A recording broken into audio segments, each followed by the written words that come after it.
Hola muchachos. And muchachas, of course.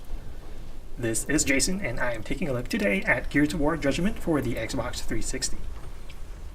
So just in case you don't play shooters or have been marooned on a desert island for the last 7 years, Judgment is the fourth entry in the popular Gears of War video game franchise. Now, people don't really say the third time's a charm, so what does that make the fourth time?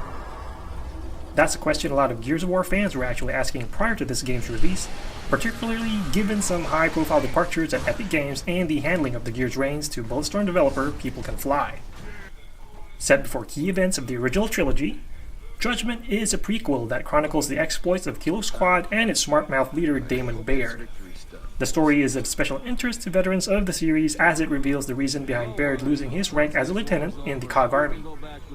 The tale itself unfolds by flashbacks as Kilo's band of misfits find themselves in deep legal doo-doo for insubordination against a certain Colonel Loomis.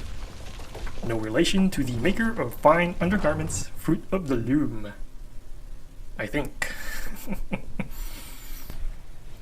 As the campaign progresses, you find yourself taking control of the various members of the Kilo Squad while they recount their trials, pun totally intended, and tribulations to their superior officer.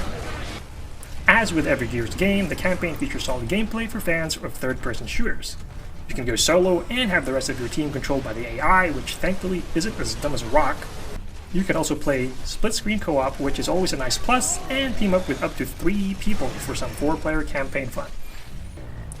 To freshen things up, Judgment throws in some new weapons such as the Union of Independent Republic's Marxist semi-automatic rifle and the wildly fun Bushka grenade launcher. It's wildly fun because you can bounce it off walls. Kinda like playing tennis against a wall, but a lot more fun. The most notable feature for the campaign, however, is the addition of optional declassified missions. Basically, you trigger them by finding large gear symbols such as this, and they give you the opportunity to earn more stars by adding a handicap or extra layer of difficulty to the mission. These include finding and destroying a certain number of enemy eggs, for example, or having your vision heavily obscured by sand or darkness, while a swarm of locusts try to send Baird and company to meet their maker. And I don't mean Cliff Bleszinski.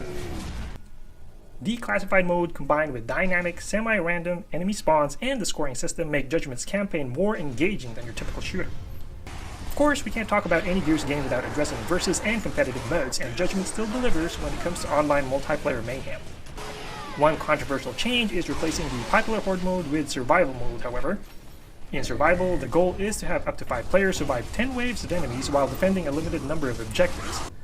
You can also pick specific classes to round out your group, including support characters such as Engineer or Medic. It's actually fun, but also different from Horde, and I could see folks who enjoy the latter's fierce boss waves having an issue with Horde's elimination. For folks who want to test their might against real people, you also have versus options such as the requisite deathmatch and team objective-based domination. Most notable, however, is the new Overrun, which is akin to a cross between Survival and the old Beast modes. You can play as the Locust and troll your enemies as a wretch with your karate, top, or your sugary sweet singing voice. Take that. When playing as one of the COG, you can also pick classes yet again, and being the nice guy that I am, I typically pick Medic, and well, you know what they say about how nice guys finish.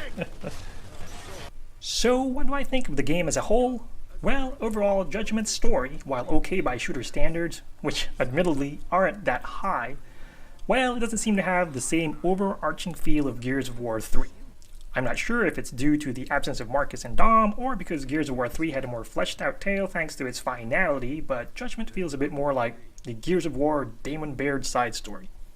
Then you also have those aforementioned changes involving multiplayer, which might not sit well with some fans. Still, I think the gameplay for Judgment is quite good and should satisfy fans of third-person shooters, or even shooters in general for that matter. Add the fact that the game has both solid multiplayer and a solid campaign, and I think Judgment is worth a look for shooter fans. This is Jason once again, and thank you for checking out my review of Gears of War Judgment for the Xbox 360.